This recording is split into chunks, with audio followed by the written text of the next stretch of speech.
పిల్లలు ఎంతమంది ఉంటే అంతమందికి ఇస్తా అన్నారు.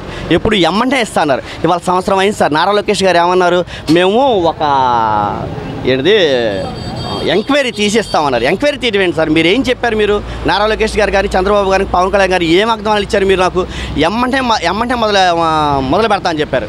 మీరు మొదలు పెట్టకుండా ఇవాళ దాన్ని పాడు చేయడానికి, దాన్ని ఎక్కొడటానికి మీరు చేసే పనులు చాలా తప్పు పనులు అయ్యి.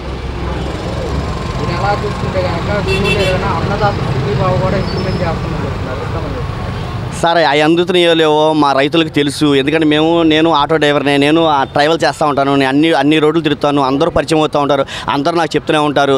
సగానికి సగం మంది అందట్లేదని చెప్పి రైతులే నాకు డైరెక్ట్గా చెప్తూ ఉంటారు సార్. వాళ్ళు చెప్పడమే కానీ ఏది రైతుకి కూడా అందటం అంటే జరగని పని సార్. అది ఓన్లీ వాళ్ళు చెప్పడం వరకే సార్. అవ్వదు సార్, అది ఇవ్వదు. ఇప్పుడు ఈ చంద్రబాబు గారు అంతా ఏంటంటే ఒకటే, ఆయన అమరావతి కట్టుకోవాలి, వాళ్ళని బాగు చేసుకోవాలి, రెండే సార్ టార్గెట్. పథకాలు ఇవ్వడం, ఈ అన్నదాత సుఖం ఇవ్వడం, ఏది ఇవ్వడం, ఓన్లీ చెప్పడం వరకే.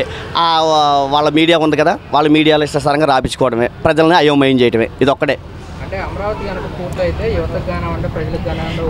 ఎక్కడ సార్ ఇప్పుడు జగన్మోహన్ రెడ్డి గారు తెచ్చిన అప్పులు ఎంత, ఈయన తెచ్చిన అప్పులు ఎంత సార్? అలాంటప్పుడు పెద్ద పెద్దోళ్ళు అక్కడ సర్వే చేసి, శివరామ కమిటీ వాళ్ళు సర్వే చేసి వాళ్ళు చేసినంత మరి వాళ్ళంతా అబద్ధమా, లేకపోతే వాళ్ళంతా ఉత్తోళ్ళో, వాళ్ళంతా చదువుకోలేదా సార్? ఏంటి సార్ ఎటుపోతుంది సార్ అసలు? వాళ్ళంత ఇదిగా చెప్పి అది లోగట్టు ప్రాంతం వాటర్ అని చెప్పి మొన్న కూడా వాటర్ మునిగిపోయింది కదా సార్. మొన్న కూడా వాటర్ మునిగిపోయింది కదా సార్. ఎన్నాళ్ళు తోడతారు సార్? దాంట్లో ఎన్ని వేలు ఖర్చు పెడతారు?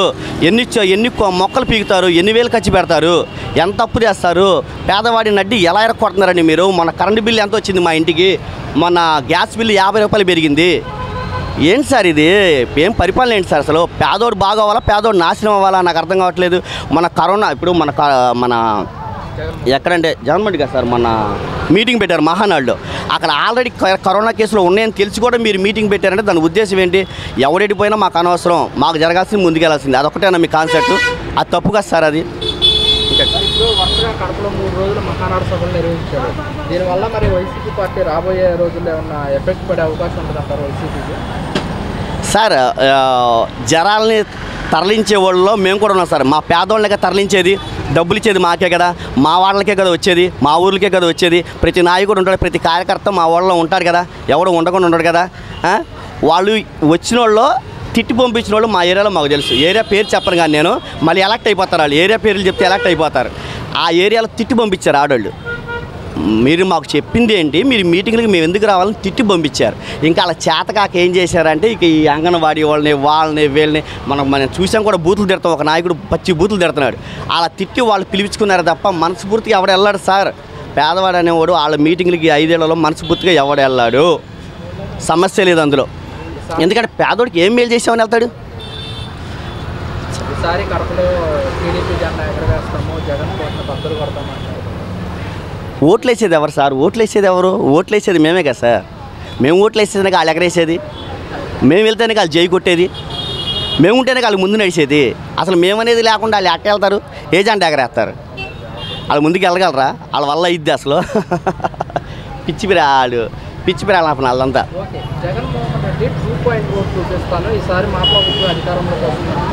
అది ముందే చూపించుంటే అసలు ఈ గోల్ ఉండేది కదా సార్. ఆ పని కనుక జగన్మోహన్ రెడ్డి ముందే చేస్తుంటే, నిజంగా ఒక వీడియో చూశాను నేను, చాలా బాగా అనిపించింది నాకు. వాళ్ళు ఏదో పాలిస్టర్ అయితే చూపించారండి వీడియో ఒకళ్ళది, అది భలే అనిపించిందండి. ఆ రకంగా కనుక జగన్మోహన్ రెడ్డి ఉన్నట్టయితే 30 ఏళ్ళు ఆయనే ఉండేవాడు. ఆయన 2019లో చూపించినట్టయితే అదేవిధంగా ఇవాళ భూస్థాపితం ఇది టీడీపీ. కానీ అతను ఏంటంటే గొడవలు ఉండకూడదు, మన ప్రజలకు మంచి చేయాలి. మనం అనేది ఏంటంటే ఆయన చెప్పాడు ఒకటే మాట, మా తండ్రి ఫోటో ఇంట్లో ఉంది, నా ఫోటో కూడా ఇంట్లో ఉండాలి, ప్రతి ఒక్కరి ఇంట్లో. ఆయన కాన్సెప్ట్ అది. అందుకే ముందుకెళ్ళగలిగాడు ఆయన. గనక పులివెందల టైపు కనుక ఒక్కసారిగా 2-0 మీరు అన్నారు చూసావా, ఆ రూపం కనుక ఆ రోజు ఉన్నట్టయితే అసలు అది వేరేగా ఉండేది చరిత్ర సార్. అంతెందుకు సార్, ఇప్పుడు ఇన్ని దాడులు జరుగుతున్నాయి. ప్రతివాడు ఇప్పుడు నేను కూడా ఒక ఓటర్నే, నేను కూడా అభిమానినే. నాకు పోయినసారి కూడా జగన్మోహన్ రెడ్డి గెలిచాడు, ఓడిపోయాడు, అలాగే ఉండేది. వీళ్ళు ఎప్పుడైతే దాడులు మొదలు పెట్టారో నాలాంటి వాడికి రక్తం ఉడికిపోతుంది. ఇంకా కార్యకర్తలు ఊరుకుంటారా? ఇంకా వాళ్ళు ఎవరైనా ఊరుకుంటారా? అసలు జగన్మోహన్ రెడ్డి వద్దన్నా ఊరుకోరు. సమస్య లేదు. ఈసారి మాత్రం ఆయన కాదు, కార్యకర్తలు ఓటర్లే చూపిస్తారు సినిమా సార్. ఆయన అంటే 2 సంవత్సరాలు కరోనాతో పోయినాయి సార్. తెలుసుగా మనకి ఆయన ఎలా పరిపాలించాడో అందరికీ తెలుసు. అది వివరించేది కాదు. ఇప్పుడు ఆయన చేయడానికి ఎక్కడుంది సార్? వాళ్ళు ఎంత డబ్బులు ఎంత పెట్టేళ్ళాడో తెలుసు, మనం ఏం చేశాడో మనం అందరం కళ్ళారా చూసాం సార్ మనం. అందుకే దానివల్ల ఆ 2 సంవత్సరాలు పోవడం వల్లే కొంచెం వెనకబడిపోయాడు, కానీ లేకపోతే కనుక వేరే ఉండేది పొజిషన్.